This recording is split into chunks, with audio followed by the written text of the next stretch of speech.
भोजपुरी का पहले सिंगर है, पहला बार सिंगर है जो आज किसी गाने गाने के बाद वो हुआ गिरफ्तार। सुपरस्टार ने जो नेताओं के वजह से हुआ वो गिरफ्तार हो।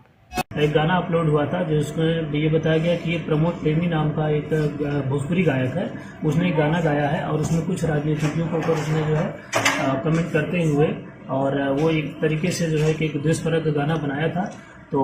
जैसे ही हमें प्राथमिकी के लिए जो है कि ये शिकायत प्राप्त हुई और हम लोगों ने जैसे अपना फॉलो किया तो उसके बाद से तो उसने ये फेसबुक जो भी सोशल मीडिया पे जहाँ भी अपलोड किया था और खास करके यूट्यूब से वहाँ से अपना ये लिंक हटा लिया गाना और वहाँ से, लेकिन क्योंकि वो एक बार अपलोड कर चुका है और कई लोगों के पास वो गाना पहुँच चुका है, इसी के तहत जो है आज सिन्हा ओपी के द्वारा जो है बढ़ारा थाना कांड संख्या 112/23 ये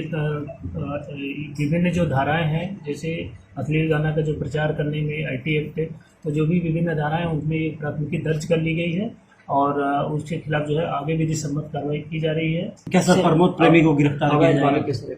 देखिए, जो हमारे जो संबंधित धारा है उसमें अरेस्टिंग का वो है, हम उसको जो भी विधि सम्मत कार्रवाई होगी उसका करेंगे। गिरफ्तार करने का उसमें सेक्शन होगा तो उसके खिलाफ उसकी गिरफ्तारी भी सुनिश्चित की जाएगी। तुम लोग नए हो तो सब्सक्राइब करो, वो जो लाल वाला बटन है उस पर फूट फेंक के मारो या फिर मोमबत्ती, मुझे नहीं पता, बस क्लिक हो जाना चाहिए।